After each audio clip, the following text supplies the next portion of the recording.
Hi guys, Howzit? Welcome trek amol to my Afrikaans speaking followers. Welcome back to anyone else, what language, whatever language you speak in the world. Welcome back to another pre-game video. I just want to go ahead and start off by thanking everybody. It's been a bit of a moment of introspection in the last couple of days with this channel to see where it's been, where it's gone. The people that have been here since the beginning, the early days, guys like Josh, Swanee.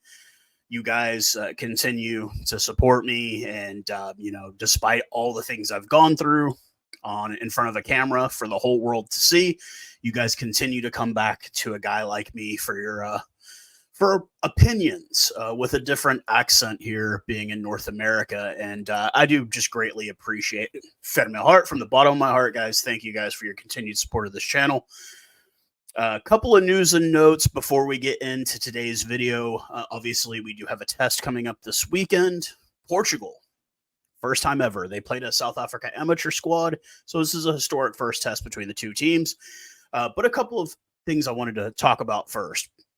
First off, I've been doing this for several years now, and there's been times where I've wanted to stop. There's been times where I wanted to quit. There's been times where I just don't make content for a while. And you saw it a lot during the World Cup. A lot of new content creators popping up. I mean, I do a podcast with a guy that started during the World Cup. We still continue to do it. He's got a band. He doesn't really do his channel as much. Pierre Visser, for any of you guys that don't follow our podcast. And there were guys that popped up and they got really famous kind of overnight. And I kind of was like, wow, it's the World Cup. What do you expect? And then you start to realize that these people are not quite what they seem to be.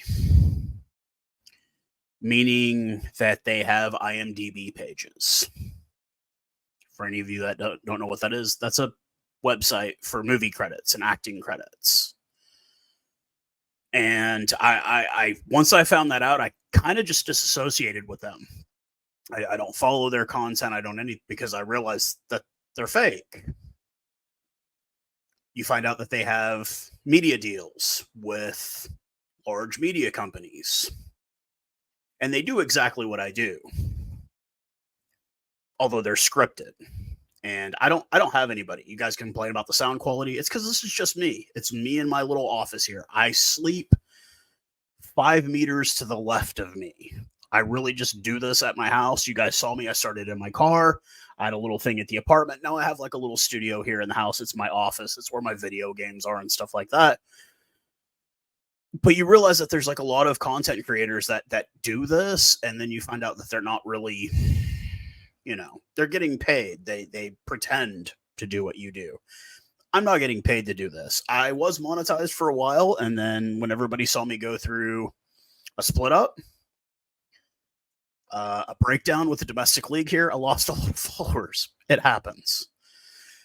But I just think there's a lot of guys that get kind of shared, and it's like they're not really independent guys. Take an example. Guy like Mark, 2 Cents Rugby. Some of you like him. He's like the Mr. Rogers of doing this. That guy is independent. He does this for a living. He has a podcast that he does, but it's not like he's getting paid by like Rugby Pass or like Sky Sport to do what he does. He's an independent guy. I've always liked his content. It's very simple. It's very basic. And that's what he does. And that's his bread and butter, and he does it well. But there are guys that do this that are being paid. They pretend that they're sitting in their house. Oh, I've got to be quiet so I don't wake up the neighbors. And they're not in their house. They're in a studio. It is what it is. Am I salty about it? Yeah, because I'd love to make money doing this, but I also wish people would see them for what they are. That they're paid. They're hacks. That's what they are. You would call that a hack. They're hacks. That's what they are. So, done with that little rant there for a moment. I know a lot of you guys expected me to go live for the game last week. Unfortunately, I did not have internet. I did have a Bri. Let's see if I can throw a photo up there. I can't take all the responsibility for it. The Oak Johan had come out. This is a guy that just moved here a couple months ago with his family. They live about maybe 65, 70 kilometers from here. It's a bit of a drive, but him and his family came out. I didn't have internet, so I couldn't go live for it. We tethered the TV to his phone so we could watch via Flow Sports here in the U.S., which, look, if you have the means, if you're going to watch a Springbok game, watch it the way God intended, which is via Super Sport. It's the only way you can watch it. And we had a great braai. It was a good time. Jess was a bit sick, so she stayed in the room the whole time, but it was good to have them over, and he did not come empty-handed. Yeah. Sorry for hitting the microphone there, but he hooked me up. Oh, come on. Come on, green screen. It's not going to work, is it? Let me see if I get it here. Nope, it's not working. Yeah. Anyways, it's an SA Legends kit that he brought me. I guess they do these SA Legends teams. It will go nicely in the collection in the closets. And I got to thank him once again. So obviously, no live coverage, really no post game. I really didn't have anything really to say after that at the time. I mean, I had a lot to say, but I didn't want to get on here and just completely just let loose on what I had to say. So I made a couple of notes here. We'll try to keep it to the notes here. No, I'm not scripted, folks, but I do write notes. So first thing I want to say about that game last week versus Ireland is we got smacked in the mouth, and we never responded. They came out and smacked us in the mouth. We never responded at all. The crocodile roll, that was a red card. That was 100% intentional. They knew exactly what they were doing when they did it. The waste of Salman Morat on the bench. The guy played like 2 minutes, even with Franco Mustard going out. We'll get to him in a second here. It was kind of a waste of space on the bench. There's been all kinds of footage all over the internet. I will not share it here, but apparently that drop goal that they had, the ball didn't hit the ground. Now, I know you can easily edit things with camera and stop motion and all that. That's why I'm not sharing it, but I've seen a lot of videos showing that the ball didn't hit the ground. The fortress of bodies being thrown up every time we kick the ball. Now, the first or second time they did it, I was a bit like, okay, what are we going to do? I'm sorry. After that second time, I'm running through because then there's an obstruction penalty. If they're going to play the ref, we can play the ref too. Now, the ref was absolute cock, and I don't want to be the guy that complains about the ref because I'm a Springbok fan and we're notorious for that. So I'm not going to do that. And then the end result of the game, we've got Malcolm Marks with a chipped tibia. We've got Franco Mustard with a broken leg. He's out for 6 months. Peter Steph-Totoy out 6 weeks. I think it might have gotten reduced with an undisclosed injury. We're not being told what it is. And Cheslin Colby is going to be out at least until the second Wallabies test. Now, I'm not, of all those, the one that probably bothers me the most is Peter Steph-Totoy. That man has been a workhorse. He is our backup captain behind Sia Khaleesi. That one worries me. But a positive in the game, obviously, Andre Pollard not missing a single kick.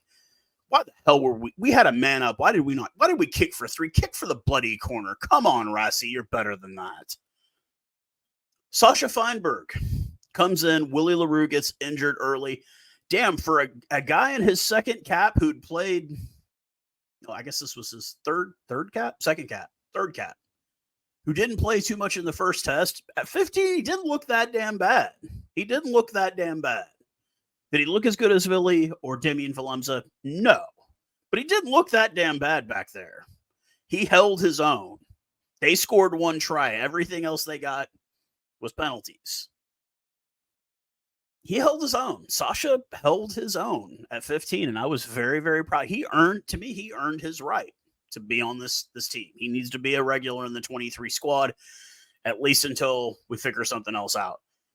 He earned his spot. He was solid.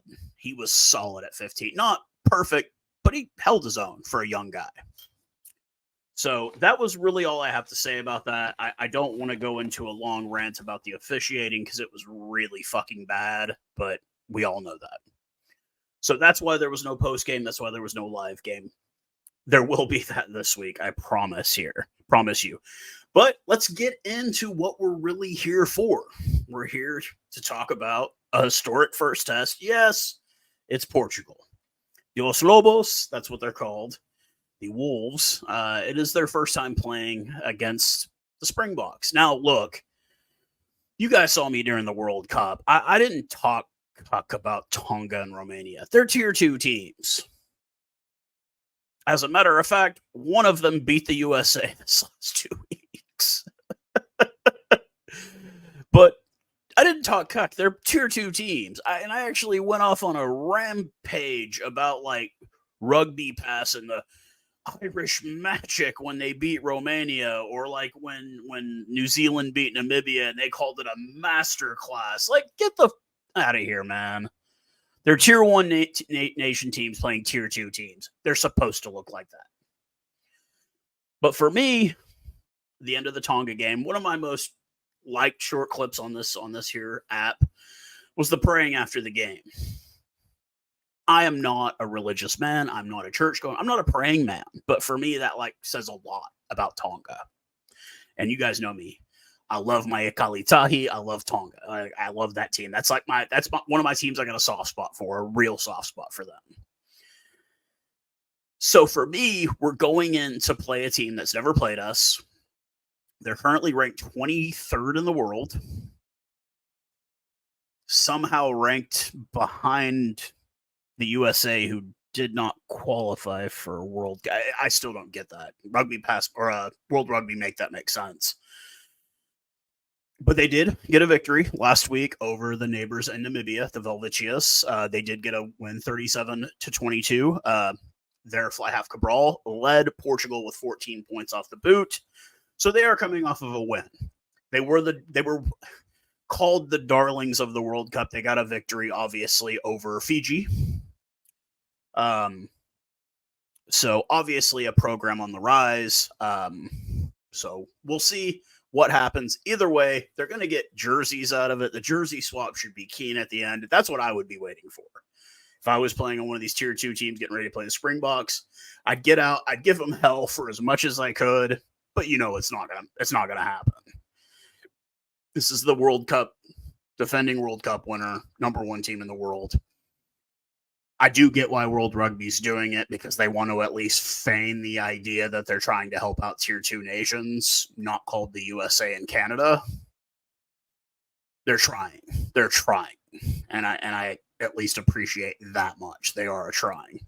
So let's go ahead and start off. We'll go to the pregame. They are coached by former All Black Simon Mannix. They are coming off the win over Namibia. And we will go through the Portuguese lineup right now. Front row will consist of Fernandes, Luca, and Ferreira. Fernandes and Torgal will be the locks, with Madeira, Pinheiro Ruiz, and Batista at 6, 7, and 8. Hugo Camacho will get the duties at number 9.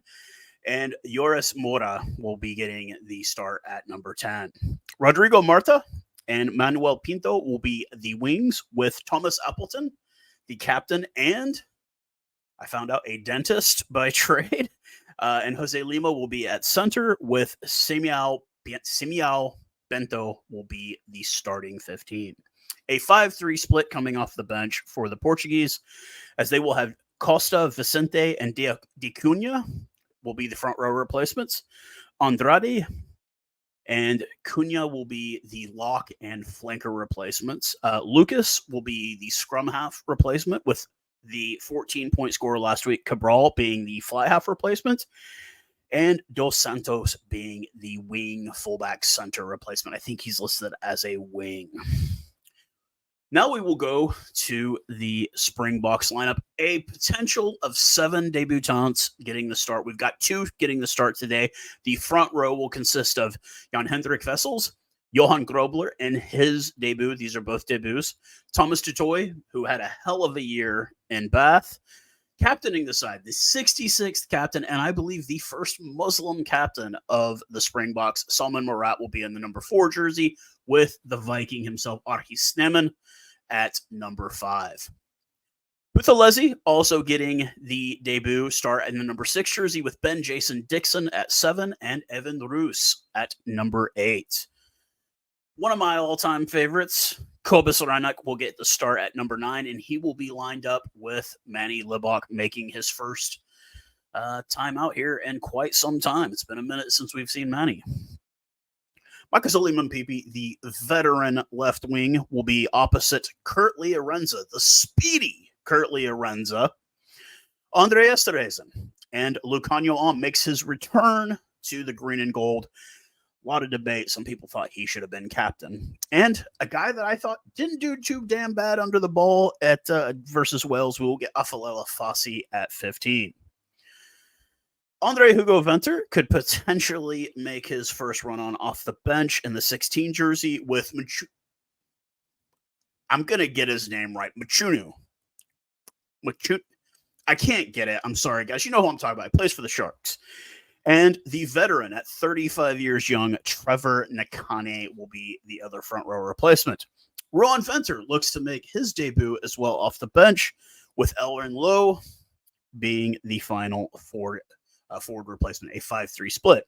Morne Vandenberg looks to make his debut off the bench in scrum half, with Sasha Feinberg could play 10, 12, 15, 14, whatever he wants to play, and another potential debut and Lion, Quan Horn at 15. So, look, guys, this is not going to be, I think it's going to be entertaining for about the first 5 to 10 minutes, and then it's just going to become painfully obvious who's who. Now, I'm really excited for the debuts. It's always exciting. I mean, just to even say you ran out just once with the Springboks. The coach for Portugal, he has one cap with the All Blacks, but guess what? He's a former All Black. You will always say that. One cap with the Springboks, you're a former Springbok. Just to get the chance to put on that jersey and run out onto that stadium and represent the nation of South Africa. You should just be happy in that. I'd be happy if they put me in the 23 jersey, put me in the last 30 seconds of the game, I get my cap and I'm good. I'm just saying. Rassi, if you see this, if you come and play in the States, man, dress me, bro.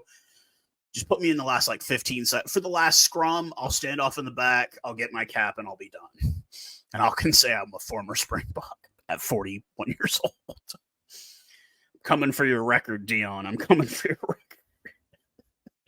But, I mean, I don't want to make a prediction on scoreline here because we know it's going to be one-sided, very, very one-sided. It's going to be like Scotland, Canada one-sided.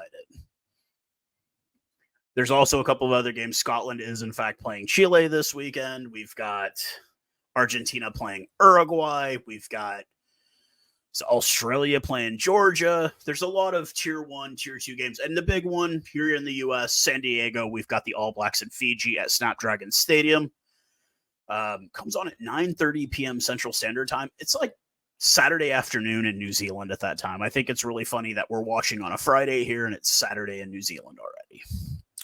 So it's just a chance to get out, get some of these young boys some time, blood a couple of guys, and I mean, honestly, just show what this game is. Play with class. I don't think we're going to put 100 up on them, but it's not going to be close.